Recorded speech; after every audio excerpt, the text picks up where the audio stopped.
नमस्कार विद्यार्थी मित्रांनो, आजच्या व्हिडिओमध्ये आपण ग्रामसेवक भरती प्रश्नसंच 2024 पाहणार आहोत.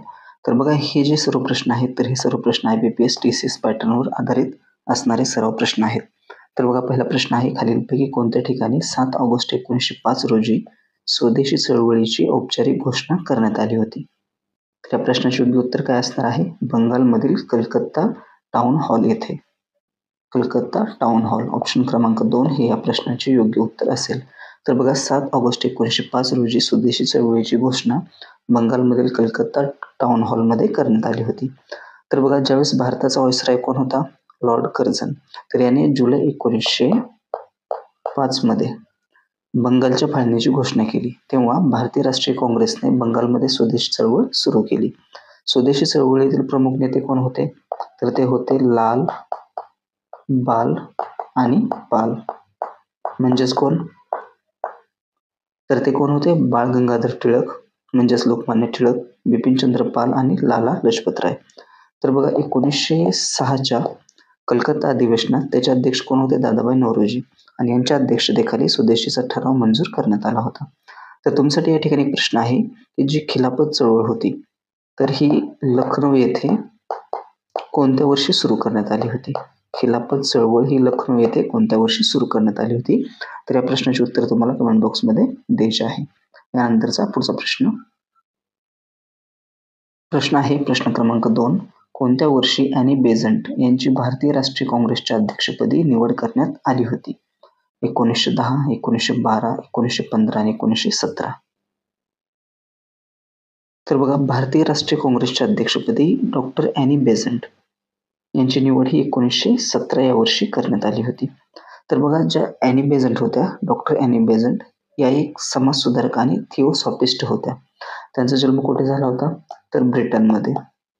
आणि त्या भारतामध्ये कधी आल्या होत्या? तर 1893 मध्ये. हे देखील तुम्ही लक्षात ठेवा. तर डॉक्टर ॲनी बेझंट यांनी मद्रास येथे सप्टेंबर 1916 मध्ये होम रूल लीग ची सुरुवात केली होती. तर तुमच्यासाठी या ठिकाणी प्रश्न आहे की लोकमान्य टिळक यांनी होम रूल लीगची सुरुवात केव्हा केली होती? तर बघा, याचबरोबर डॉक्टर ॲनी बेझंट यांनी 2 नियतकालिकांचा प्रारंभ केला होता. ते म्हणजे, एक म्हणजे कोणते? कॉमन वेल्थ, आणि दुसरे म्हणजे कोणते? New India. न्यू इंडिया काय होते? तर दैनिक वृत्तपत्र होते, आणि कॉमनवेल्थ काय होते? तर हे एक साप्ताहिक होते. म्हणून बघा, डॉक्टर ॲनी बेझंट यांची भारतीय राष्ट्रीय काँग्रेसच्या अध्यक्षपदी निवड कधी करण्यात आली? 1917 मध्ये. यानंतरचा पुढचा प्रश्न आहे, प्रश्न क्रमांक 3. गिफ्ट टू मोनोथिझम हे पुस्तक खालीलपैकी कोणी लिहिले? तर कोणी लिहिले? तर आधुनिक भारताचे जनक आणि भारतीय पुनर्जागरणाचे जनक असे कोणाला म्हटले जाते? राजा राममोहन रॉय यांना. तर यांनी हे पुस्तक लिहिले होते, गिफ्ट टू मोनोथिझम. तर बघा, राजा राममोहन रॉय यांना राजा ही जी पदवी आहे, तर ही कोणी दिली होती? तर अकबर द्वितीय याने. कोणी? अकबर द्वितीय याने. याचबरोबर राजा राममोहन रॉय यांनी वृत्तपत्रे कोणती सुरुवात केली होती वृत्तपत्राची? तर 1819 मध्ये त्यांनी संवाद, कौमुदी, आणि 1822 मध्ये मिरत उल अखबार, तर ही वृत्तपत्रे देखील त्यांनी सुरू केली होती. हे देखील तुम्ही या ठिकाणी लक्षात ठेवू शकता. यानंतरचा पुढचा प्रश्न आहे, बुडी मारणारे डायव्हर्स कशापासून संरक्षण करण्यासाठी विशेष पोशाख परिधान करतात? तर जे समुद्रामध्ये किंवा पाण्यामध्ये बुडी मारतात, जे डायव्हर्स असतात, तर हे उच्च दाब यापासून संरक्षण करण्यासाठी विशेष पोशाख परिधान करतात. तर बघा, काय होते की डायव्हर्स उच्च दाबापासून स्वतः संरक्षण करण्यासाठी विशेष पोशाख परिधान करतात. तर बघा, खोल समुद्रातील पाण्याचा दाब जो असतो, तर हा समुद्र सपाटीपेक्षा कसा असतो? जास्त असतो. जसजशी समुद्राची खोली वाढत जाते, तसतसे या ठिकाणी दाब देखील वाढत जातो, आणि यापासून संरक्षण करण्यासाठी जे डायव्हर्स असतात, तर हे विशेष पोशाख परिधान करतात. यानंतरचा पुढचा प्रश्न आहे, खालीलपैकी कोणत्या नियतकालिकाचा क्रांतिकारी उपक्रमांशी संबंध नव्हता? तर ते नियतकालिक कोणते होते? तरुण भारत, म्हणजेच काय? Young India. तर याचे संपादक कोण होते? तर महात्मा गांधी यांनी 1919 ते 1931-32 या काळामध्ये अहिंसेची विचारधारा पसरवण्यासाठी इंग्रजीमध्ये यंग इंडिया आणि मराठीमध्ये काय, तरुण भारत हे साप्ताहिक सुरू केले होते. यानंतर पुढचा प्रश्न आहे, भारतीय संविधानातील अनुच्छेद 338 कशाशी संबंधित आहे? तर बघा, भारतीय संविधानातील अनुच्छेद 338 जे आहे तर हे आहे राष्ट्रीय अनुसूचित जाती आयोग. त्याला आपण काय म्हणतो? NCSC म्हणजेच काय, national commission for scheduled caste म्हणजेच राष्ट्रीय अनुसूचित जाती आयोग. ऑप्शन क्रमांक 1 हे या प्रश्नाचे उत्तर असेल. तर बघा, राष्ट्रीय अनुसूचित जाती आयोग हा जो आयोग आहे तर ही एक घटनात्मक संस्था असून भारतामधील अनुसूचित जातीच्या हितांचे रक्षण करण्यासाठी ही संस्था या ठिकाणी कार्य करते. आणि राष्ट्रीय अनुसूचित जमाती आयोग जो आहे तर याची स्थापना अनुच्छेद 338 ए नुसार करण्यात आलेली आहे. किती? अनुच्छेद 338 ए नुसार. यानंतर पुढचा प्रश्न आहे, योग्य जोड्या लावा. तर या ठिकाणी काही मासिक आणि सुरू करणारे व्यक्ती दिलेले आहेत. तर बघा, दिग्दर्शन. तर दिग्दर्शन हे कोणी सुरू केले होते हे मासिक? तर 1840 मध्ये बाळशास्त्री जांभेकर यांनी दिग्दर्शन हे मासिक सुरू केले होते, मराठीतील पहिले मासिक. त्यानंतर प्रभाकर हे कोणी चालू केले होते? तर 1841 मध्ये डॉक्टर भाऊ महाजन यांनी सुरू केले होते.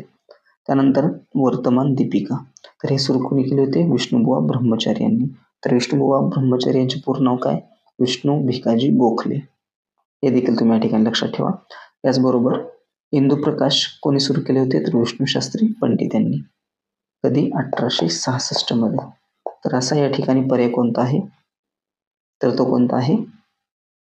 ऑप्शन क्रमांक 2. तर हे या प्रश्नाचे योग्य उत्तर असेल. यानंतर पुढचा प्रश्न, वि. स. खांडेकर म्हणजेच विष्णू सखाराम खांडेकर यांना त्यांच्या कोणत्या कादंबरीसाठी ज्ञानपीठ पुरस्कार मिळाला होता? तर ती कादंबरी कोणती होती? ययाती. ऑप्शन क्रमांक 3. तर बघा, ययाती या कादंबरीसाठी 1860 मध्ये साहित्य अकादमी पुरस्कार देखील मिळाला होता. कोणता? साहित्य अकादमी पुरस्कार. आणि याच कादंबरीसाठी 1974 मध्ये ज्ञानपीठ पुरस्कार मिळाला होता. तर वि. स. खांडेकर जे आहेत तर हे ज्ञानपीठ पुरस्कार मिळवणारे पहिले मराठी लेखक आहेत. पहिले मराठी लेखक. तर बघा, पहिला ज्ञानपीठ पुरस्कार कोणाला मिळाला होता? तर 1965 मध्ये जी. शंकरा कुरूप यांना, त्यांच्या काव्यसंग्रहासाठी.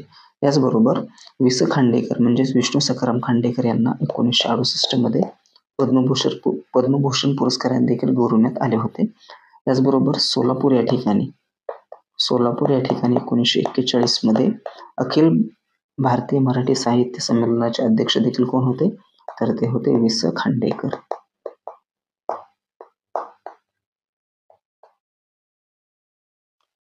त्यानंतर पुढचा प्रश्न आहे, अरण्य पंडित या अलंकारिक शब्दाचा योग्य अर्थ खालीलपैकी काय असेल? तर बघा, अलंकारिक शब्द म्हणजे काय?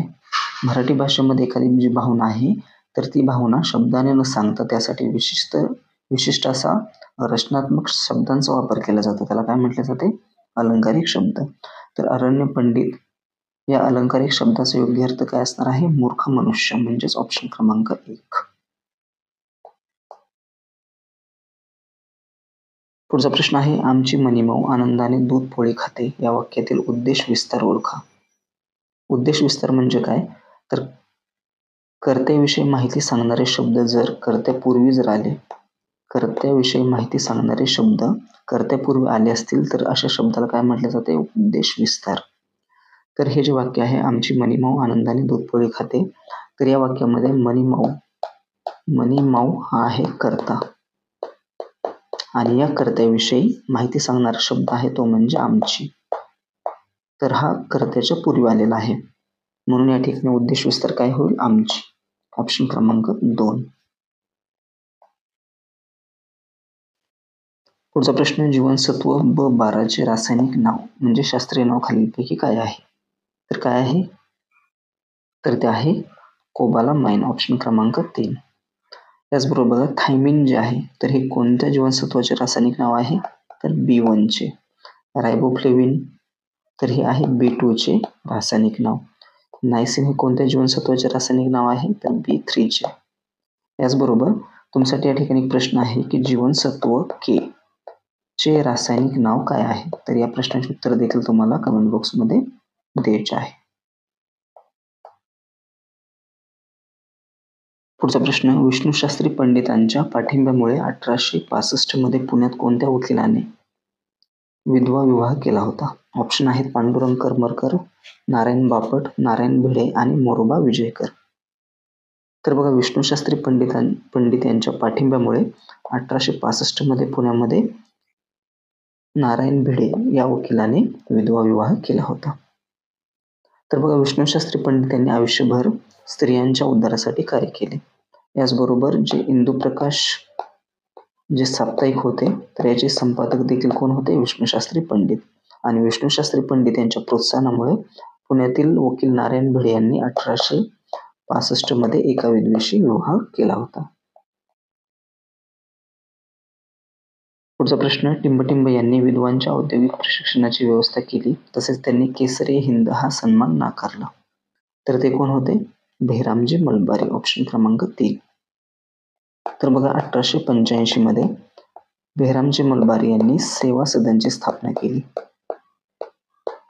आणि सेवा सदनच्या माध्यमातून विधवांसाठी औद्योगिक प्रशिक्षणाची देखील त्यांनी व्यवस्था केली होती. त्याचबरोबर सन 1900 मध्ये त्यांना दुष्काळामध्ये सार्वजनिक सेवा देण्याबद्दल केसर-ए-हिंद हा पुरस्कार देण्यात आला होता. परंतु त्यांनी हा सन्मान जो आहे तर हा सन्मान बेहरामजी मलबारी यांनी नाकारला होता. म्हणून या ठिकाणी प्रश्नाचे योग्य उत्तर ऑप्शन क्रमांक 3 बेहरामजी मलबारी. यानंतर पुढचा प्रश्न, परमहंस सभेची स्थापना 1849 मध्ये मुंबई येथे झाली तर टिंबटिंब हे परमहंस सभेचे पहिले अध्यक्ष होते. तर बघा, परमहंस सभेची स्थापना ही 1849 मध्ये 31 जुलै 1849 मध्ये दादोबा पांडुरंग तरखडकर यांनी मुंबई येथे परमहंस सभेची स्थापना केली होती. तर ही जी सभा होती तर ही एक गुप्त सभा होती आणि या सभेवर कोणत्या धर्माचा प्रभाव होता तर ख्रिस्ती धर्माचा प्रभाव होता. हे देखील तुम्ही लक्षात ठेवा. तर परमहंस सभेची स्थापना झाली होती 1849 मध्ये मुंबई येथे आणि या सभेचे पहिले अध्यक्ष कोण होते तर ते होते रामचंद्र जयकर. ऑप्शन क्रमांक 3. So friends, thanks for watching.